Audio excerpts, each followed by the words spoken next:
앞으로 모시겠습니다.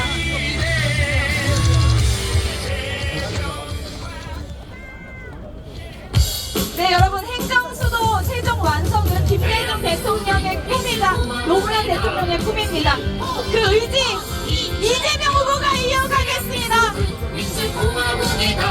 대한민국 진정한 민주공화국의 꿈 이재명 후보가 완성하겠습니다. 여러분, 큰 박수와 함성 부탁드립니다. 대한민국의 모든 권력은 국민으로부터 나온다.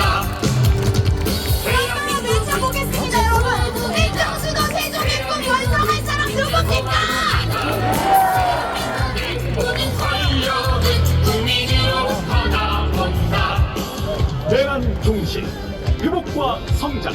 네, 행정수도 세종의 꿈을 완성하고 진짜 대한민국 만들 사람 누굽니까?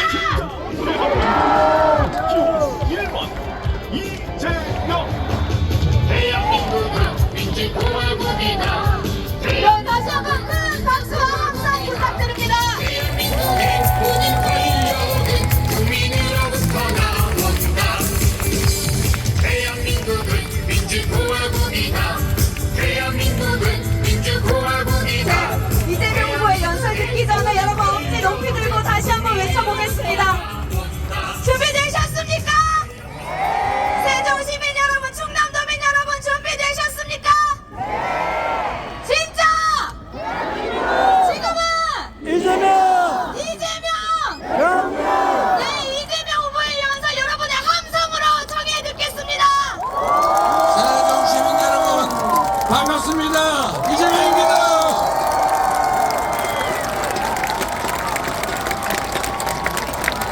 세종 시민 여러분, 우리 세종 시민 여러분 다 나오신 것 같습니다.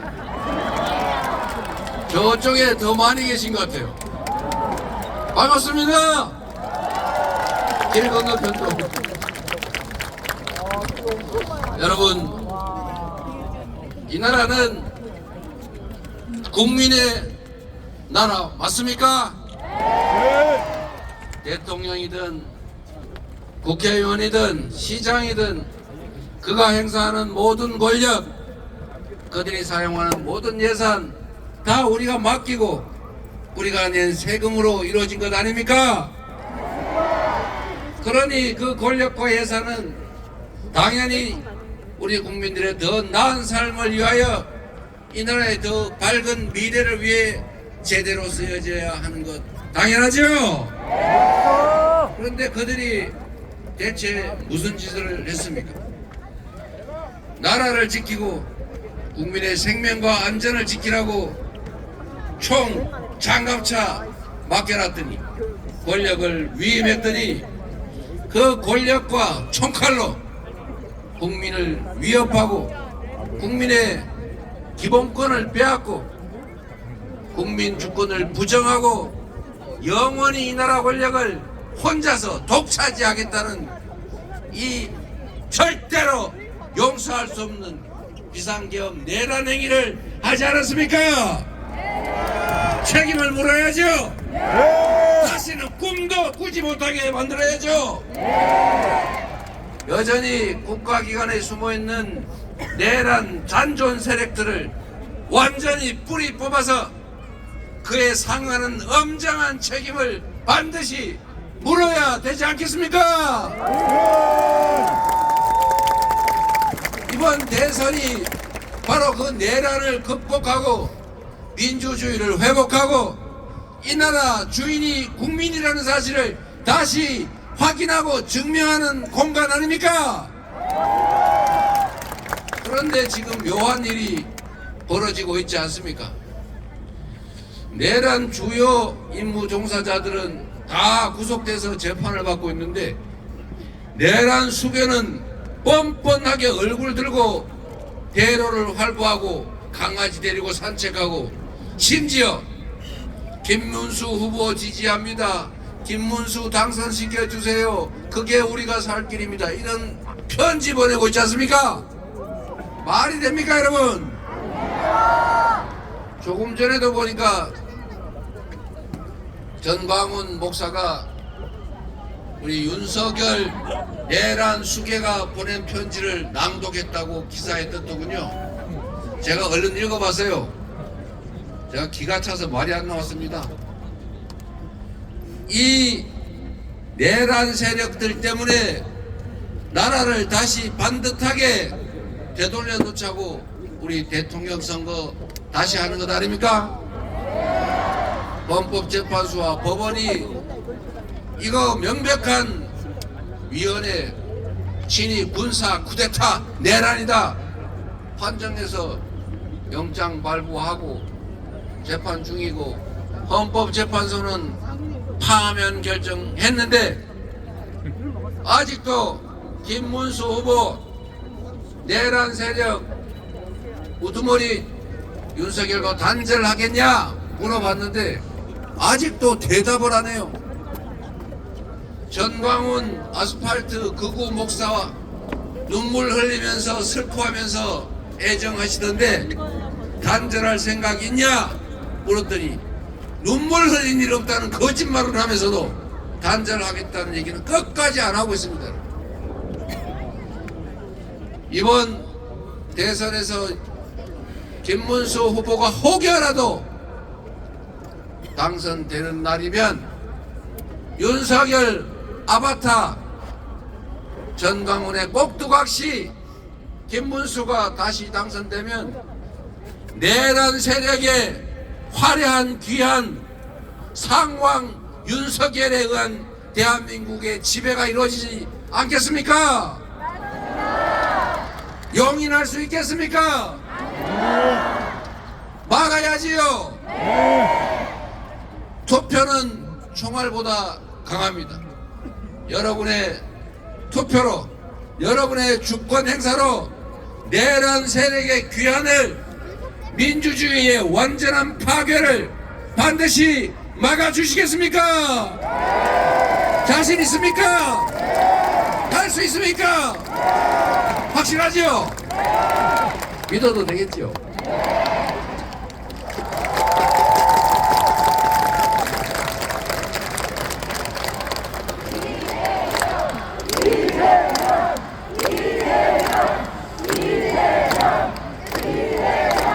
여러분, 그런데 또 해괴한 일이 벌어졌습니다. 제가 여기 세종으로 오는 도중에 기자들이 갑자기 뭘 물어봤어요. 리박 스쿨인가 뭐. 여기 학부모님들 많으시죠? 다른 건 모르겠는데 그 리박 스쿨이 이승만, 박정희 연구하고 가르치는 곳인데 주로 하는 일이 무슨 생활학교 도굴보험사인가 뭐 그런 자격증 교육시켜서 주겠다고 사람들 모아가지고 댓글 공작하는 법을 가르친 다음에 이재명 나쁜 놈, 김문수 착한 분, 이런 기사를 하루 종일 쓰는 걸 가르쳤다는 거 아닙니까? 그리고 그 사람들을 댓글 많이 쓰면 그 무슨 자격증을 줘가지고 그 자격증 받은 사람이 2,400명인데 전국에 돌봄 교실 맡고 있다고 합니다, 여러분. 댓글 쓰는 법 아이들한테 가르치는 거 아닙니까, 혹시? 큰일 날 일 아닙니까, 여러분? 이게 과연 정권과는 완전히 무관한 특정 개인 그리고 몇 사람의 일탈일 것 같습니까? 저는 그렇게 의심이 됩니다, 여러분. 돈도 안 되는 일을 왜 그렇게 열심히 했을까? 거기에는 왜 김문수나 무슨 조정훈 이런 분들 이름이 오르내릴까? 뿌리를 확실하게 다 찾아서 잔뿌리 하나까지 다 뽑아버려야겠죠? 다시는 우리 아이들을 정치에 오염시켜가지고 아이들 정신세계 혼란 오게 허용해서는 안 되겠습니다.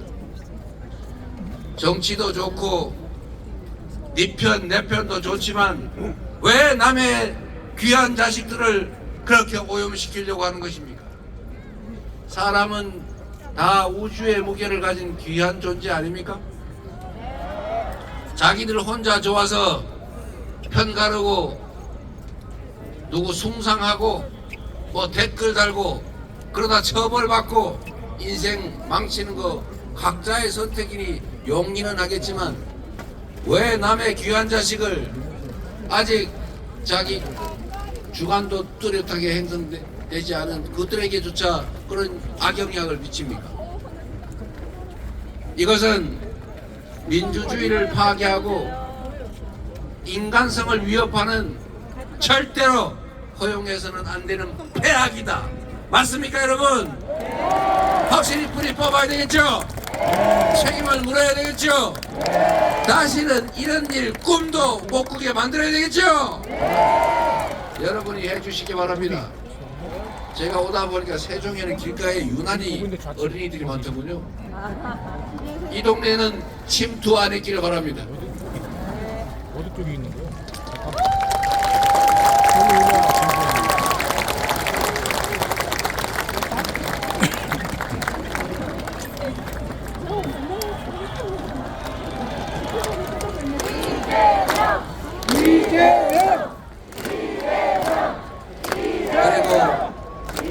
세종 시민 여러분, 더불어민주당이 참 많이 변하지 않았습니까? 전에는 편갈라 싸우고 당원은 안중에 없고 정치는 국민이 하는 것이라고 하면서도 여의도에서 다 해버리는 그런 시절도 잠시 있었죠. 그러나 이제는 당원이 주인으로서의 실질적 권한을 행사하는 민주 없는 민주당이라는 그런 비난은 완전히 사라져버린 진정한 민주정당, 이기는 유능한 정당, 강한 민주당으로 확실히 거듭났고 지난 총선에서 사상 최대의 승리를 거뒀고 확고한 대한민국의 수권 정당으로 바뀌지 않았습니까, 여러분? 제가 이 말씀을 드린 이유는 우리 더불어민주당의 큰 어른 이해찬 전 대표님의 역할이 너무 커서 제가 감사 겸 격려 박수 한번 부탁드리려고 했습니다, 여러분. 박수 부탁드립니다.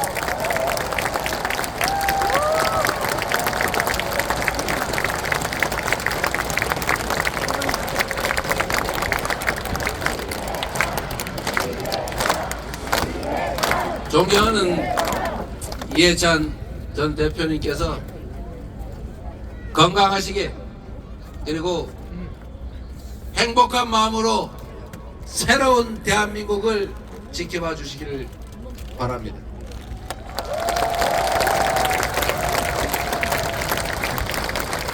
세종 시민 여러분, 대한민국은 지금까지는 수도권 1급 체제, 특권층의 나라, 특수계층의 나라, 대기업의 나라, 이렇게 불균형 성장 전략에 따라서 특정 소수가 특혜를 받는 그런 나라였습니다.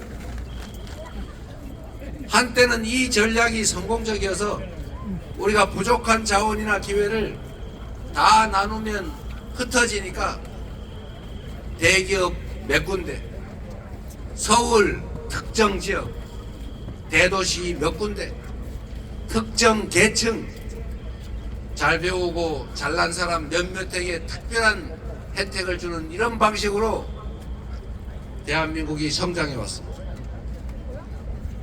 이 불균형 성장 전략 때문에 우리가 빠르게 성장해서 전 세계에서 해방된, 식민지에서 해방된 나라 중에 유일하게 산업화와 민주화에 동시에 성공한 나라로, 위대한 나라로 평가받았습니다. 우리 국민들의 정말로 눈물겨운 노력이 있었지만 국가 성장 발전 전략으로는 소위 요즘식으로 표현하면 몰빵 전략에 따른 것이었습니다. 한때는 이 몰빵 전략으로 특정 소수, 특정 영역이 엄청나게 많이 발전하면 그 떡고물, 낙수, 떨어지는 낙수로 많은 사람들이 혜택을 볼 때가 실제로 있었습니다. 그런데 여러분, 지금은 이 몰빵 전략이 한계에 다다랐습니다. 수도권 한 군데에다가 집중하는 게 지방 소멸을 불러오고 있습니다. 이제 더 이상 견디기 어려운 상황으로 수도권은 미어터져 죽게 생겼습니다. 효율이 떨어지고 있습니다. 기업 산업 정책도 마찬가지입니다. 이제 특정 대기업을 집중 지원하는 방식으로 노동자를 탄압하고 억압하고 쥐어짜는 방식으로 중소기업을 쥐어짜 가지고 대기업에 종속시키는 이런 방식으로는 더 이상 성장하고 발전하기가 어려워졌습니다. 대한민국에는 실질적인 특권 계층이 있습니다. 아주 좋은 학교를 나오고 특별한 인연들을 가지고 골프 치면서 룸사롱 다니면서 특별한 관계들을 맺고 정부의 정책으로부터 특별한 혜택을 받고 나쁜 짓을 해도 힘 있으면 봐주고 도둑질을 하고 주가 조작을 해도 힘만 세면 서로 봐주는 이런 특권 계층이 형성됐습니다. 이유는 우리가 너무 긴 세월 동안 전체를 위해서 특별한 소수가 특별한 혜택을 받는 것에 대해서 당연하게 용인했기 때문입니다. 그런데 이게 이제는 국제적 경쟁력을 훼손하는 더 이상 지속적으로 성장 발전하는 길을 어렵게 하는 장애 요소가 됐습니다.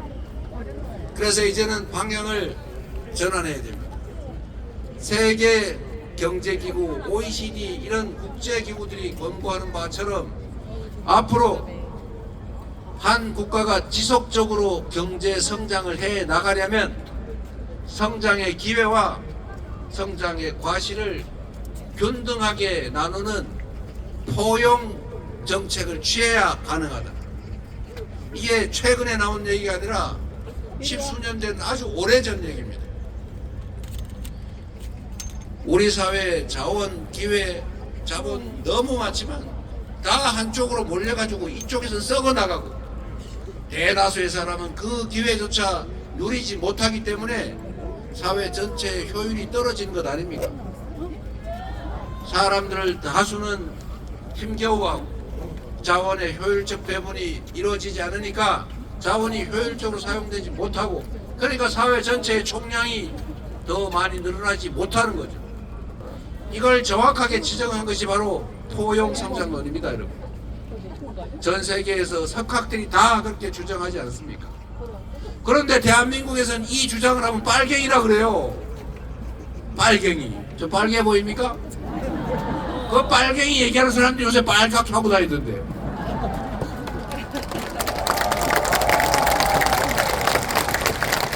그래서 여러분, 우리의 미래도, 즉 노후도, 우리 자녀들의 인생도, 이 나라의 미래도 좀 개선되려면 기회가 좀 더 늘어나야 될 것 아닙니까?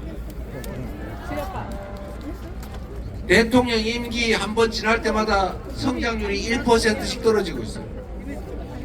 결국 윤석열 정권을 지나면서 1%대를 넘어서서 0%대로 떨어졌고 결국은 1분기 경제 성장 마이너스 0.2%, 올해 성장 예정치 0.8%, 드디어 그 꿈의 0%에 도달하고 말았습니다. 살 수가 있습니까, 여러분? 다른 나라들은 그런 대로 견뎌내는데 대한민국만 0%를 지나서 이제 마이너스 지하실을 향해서 가고 있어요. 성장하지 않는다는 것은 기회가 줄어든다는 뜻입니다. 기회가 줄어든다는 것은 경쟁이 격화된다는 것이고, 경쟁이 격화되면 사회적 약자들의 삶이 힘들어집니다. 청년 세대가 힘들어지죠. 기회가 적어지니 경쟁이 격화되고 경쟁이 전쟁이 되고 결국은 이 잘 사귀어야 될 청춘 남녀들이 남녀로 편을 갈라가지고 싸움질하지 않습니까? 정치가 오히려 그걸 자극하고 선동하지 않습니까? 이 잘못된 정치에 이 기회 부족에 이 정말로 어려운 상황이 우리 국민들을 남녀로 노소로 색깔로 지역으로 찢어 밝히고 있어요. 서로 손잡고 더 나은 세상을 향해서 힘을 합치고 함께 가야 되지 않습니까? 그러려면 다시 성장해야 되지 않습니까? 성장을 하려면 불경기에는 정부가 역할을 해야 되지 않습니까? 부자들 세금 깎아줘 놓고 재정이 부족하니까 재정 지원 못하겠다 이렇게 하면 경제가 죽지 살겠습니까? 이런 3년의 세월을 살았더니 마지막에 결국 하는 짓이 나는 자유라는 이름으로 시장이 알아서 각자 도생할 거라고 믿는다. 나는 술이라도 먹고 좀 편하게 살아야 되겠는데 우리 가족 내가 한 일에 대해서 뭘 그리 특검 자꾸 하자 그러냐? 앞으로 당신들은 필요 없다. 내가 이 나라 모든 권력을 혼자 독차지하고 영구적으로 그 권력 누릴 테니 너희들은 다 사라져라. 잘 안 사라져지는 이재명, 우원식, 정청래 이런 선수들 잡아가지고 연평도 가는 배에 태워가지고 폭사시켜서 수장시켜버리자. 이런 게 바로 이번 내란 7.2 군사 쿠데타 아닙니까 여러분? 이걸 이겨내야죠. 다시 불균형 성장 정책에서 이제 서구 선진국들처럼 합리적인 사회로 공정한 성장의 기회를 누리고 기여한 만큼의 몫이 정당하게 보장되는 그런 균형 성장 정책으로 되돌아가야 하지 않겠습니까? 그러면 답은 나온 거죠. 똑같은 예산을 배분해도 수도권보다는 지방에, 대기업보다는 중소기업에, 힘없는 노동자에게, 노동자 중에서도 비정규직에게, 비정규직보다는 알바에게 더 많은 배려를 하는 그런 정상적인 나라로 가야 하지 않겠습니까?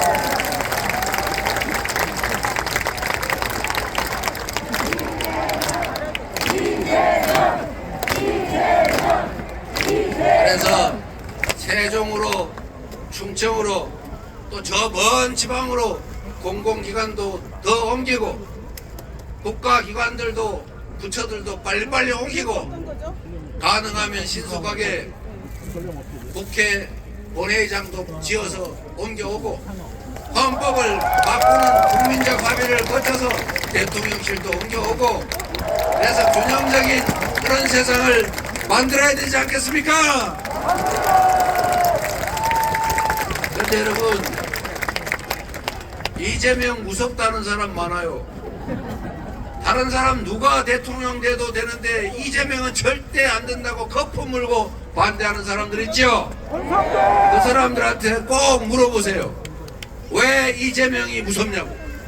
나쁜 짓 하지 않았으면 무서워할 필요 없다. 이렇게 얘기해 주시고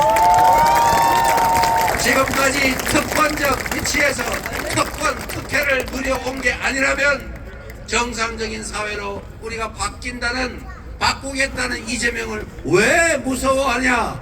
오히려 반기고 즐거워해야 되지 않겠냐? 이렇게 말해주지 않겠습니까?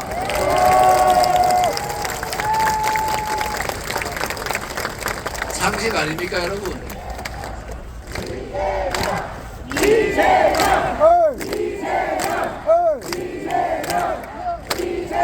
그들의 이재명을 두려워하는 이유는 명확하죠. 이재명은 이 사회 기득권자들 속에 있지 않았지 않습니까? 주류에 속하지 못했죠. 성남시장이 돼서 정부와 싸우고 그래서 엄청나게 그때도 매일 거의 매일 압수수색, 수사, 내사, 조사, 감사. 그러나 그때 당시에는 없는 사건을 만들지는 않더군요. 그러나 그 후에도 계속 거의 매일 수사, 감사, 압수수색, 조사 하더니 털다 없으니까 아예 없는 걸 만들어 가지고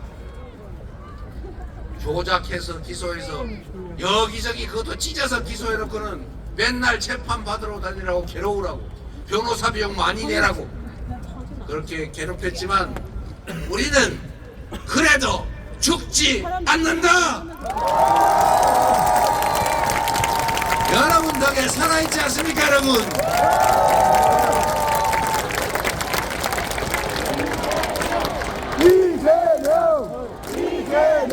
저는 똑같은 조건의 성남시를 이재명 시장 이전과 이후로 완전히 다르게 만들었고 세종 시민들도 성남으로 이사가고 싶을 만큼 전혀 다른 성남시 만들지 않았습니까?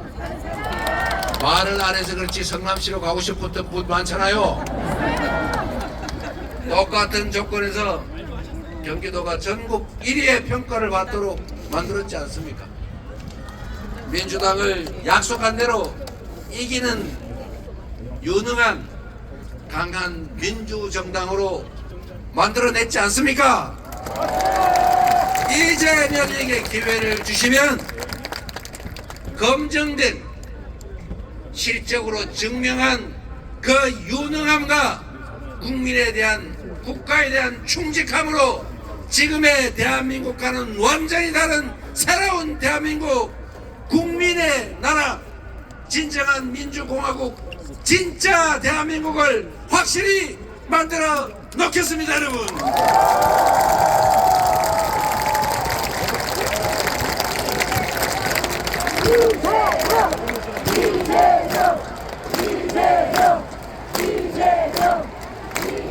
똑같은 조선에서 무능하고 무책임하고 백성을 대상으로 여기던 선조 외환 환란을 불러들여서 수백만 조선 백성들 죽게 만들고 온 산천을 다 피로 물들이지 않았습니까? 망할 뻔했잖아요. 그런데 그 똑같은 조선에서 백성을 사랑했던 충직한 정조는 노비도 실력 있으면 중요 직책에 쓰면서 동아시아 최고의 조선으로 부흥시키지 않았습니까? 한 사람의 리더가 어떤 마음으로 어떻게 하느냐에 따라 그 사회는 망할 수도 흥할 수도 천국이 될 수도 지옥이 될 수도 있다는 것을 지난 3년 동안 윤석열 국민의힘 정권을 통해서 우리가 체감하지 않았습니까?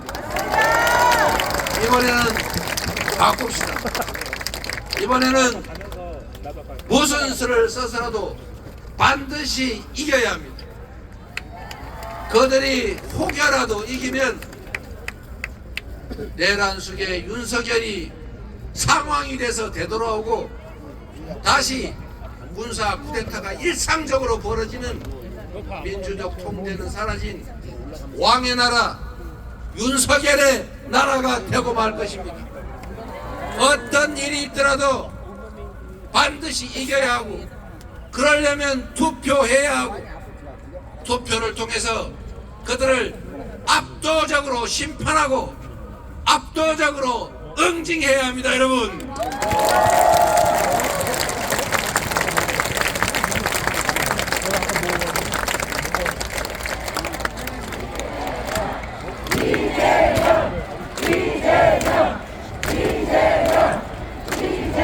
여러분 마지막으로 우리가 다짐을 하면서 저의 다짐도 말씀드리겠습니다. 우리 대한민국 국민들은 역사적으로 기득권자들이 만든 그 온갖 위기들을 공리적인 사고, 이기적이지 않은 이타적인 사고로 행동을 통해서 이겨내왔습니다. 지금 우리가 처한 이 위기도 국민들이 작은 차이를 넘어서서 서로 존재를 인정하고 협력하면 지금의 이 위기 정도는 가뿐하게 이겨내고 오히려 비온 뒤에 땅이 굳어진다고 회복을 넘어서서 지속적으로 성장하고 발전하고 그리고 전 세계인이 선망하는 선도적인 대한민국으로 저는 만들 수 있다고 생각합니다. 국민들은 여러분은 이미 준비되어 있습니다. 이 정치만 정신 차리면 됩니다. 정치인들이 국민들을 편을 갈라가지고 자기들끼리 편 갈라 싸우는 건 정치의 본질이니 어쩔 수 없지만 왜 국민들한테 빨간 옷 입히고 파란 옷 입히고 청년 노인 갈라서 편 갈라 싸우게 합니까? 왜 증오하고 혐오하게 만듭니까? 왜 서로 죽이려고 칼질하게 만듭니까? 정치인들이 입장에 따라서 다툴 수 있지요. 그러나 그 다툼은 과거를 파고 잘못을 지적하고 대안을 내는 것도 아니고 조작해서 음해하고 그 진흙탕 만들어서 정치를 혐오하게 하는 이런 방식으로는 절대로 가서는 안 됩니다. 정치는 편을 갈라서 싸우되 국민까지 편 가르게 하면 안 되는 것이고 국민들이 심판처럼 쳐다보는 그 와중에 나는 이렇게 할 거야, 나는 이렇게 했어, 앞으로 이런 방법을 통해서 이런 더 나은 세상을 만들 거야 라고 하는 것을 경쟁해야죠. 나는 너의 이런 점이 마음에 안 들어, 너 옛날에 이랬지, 너도 한번 당해봐, 이런 저질스럽고 퇴행적인 사고로 정치를 하면 되겠습니까 여러분? 그래서 국민 여러분의 역할이 중요합니다. 정치인들이 편을 갈라 싸우는 것은 당연한 일이니 다만 왜 싸우나, 싸우는 방법이 정당하냐, 사익을 목적으로 한 것이냐, 국민과 국가를 위한 것이냐, 반칙하지 않냐, 주장에 거짓말은 없는가, 상대방 주장을 심소봉대하고 조작 왜곡해서 음해하고 괜히 잘 되자고 싸우는 게 아니라 망하자고 싸우는 그런 집단이 있는지를 꼭 가려봐 주시기 바랍니다. 그래서 잘하면 칭찬하고 잘못하면 벌을 지고 영 대책이 없으면 이번에처럼 컷 해야죠.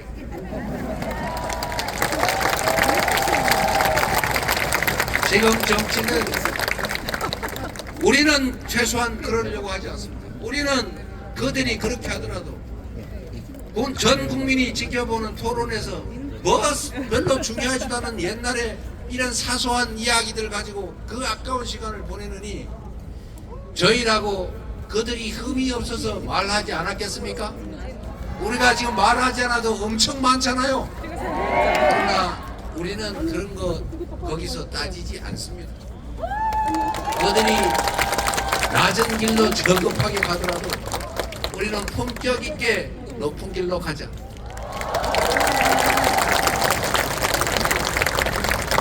지금의 이 분열의 정치, 증오, 혐오의 정치를 반드시 극복해야 합니다. 지금은 편을 갈라서 이쪽 편 기반을 두고 권력을 장악하면 이쪽 편만 챙기고 이쪽 편은 버려요. 동창회장도 이렇게 하면 동창회가 깨집니다, 여러분. 대통령의 대통이란 큰 통치자 이런 게 아니고 국민을 크게 통합하는 우두머리 대통령 아니겠습니까?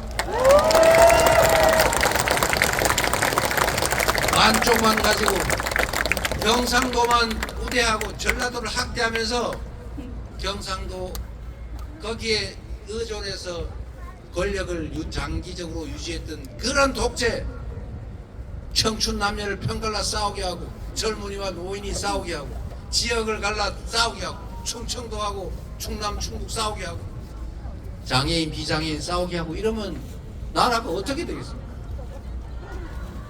이제는 편을 만들어서 그 편에 의지해서 분열과 증오와 혐오에 기반해서 권력을 유지하는 이런 반통령, 반정치를 넘어서서 국민을 하나로 모으고 자라기 경쟁을 해서 국민들에게 성과로 평가받는 진정한 대통령, 진짜 정치 우리 한번 해봐야 되지 않겠습니까?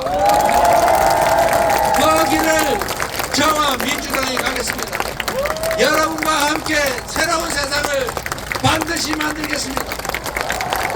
여러분의 선택을 받는다면 더 새롭고 더 희망적인 나라를 만들어서 여러분께 보답드리겠습니다. 감사합니다.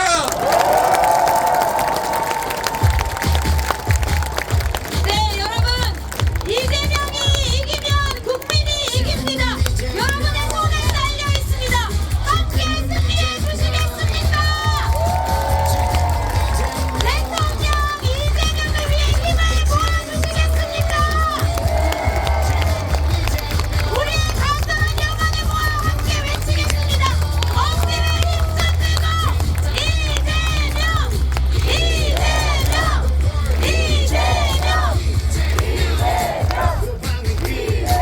네, 세종 시민 여러분, 충남 서민 여러분, 이재명 후보가 다음 유세 장소로 이동하시겠습니다. 승리하라고 한번 해주십시오. 억지를 들고 외치겠습니다. 이재명! 이재명! 세종 시민 여러분, 더 뜨겁게 외쳐주십시오. 이재명!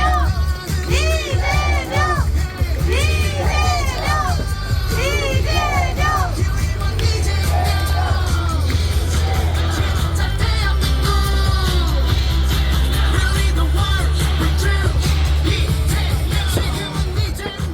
자, 이렇게 모였는데 구호 한 번 더 외쳐볼까요? 1번! 이재명! 세 표다! 네, 6월 3일 본투표가 남아있습니다. 한 번만 더, 세 분만 더 설득해 주십시오. 1번! 이재명! 이재명! 세 표다! 세 표다!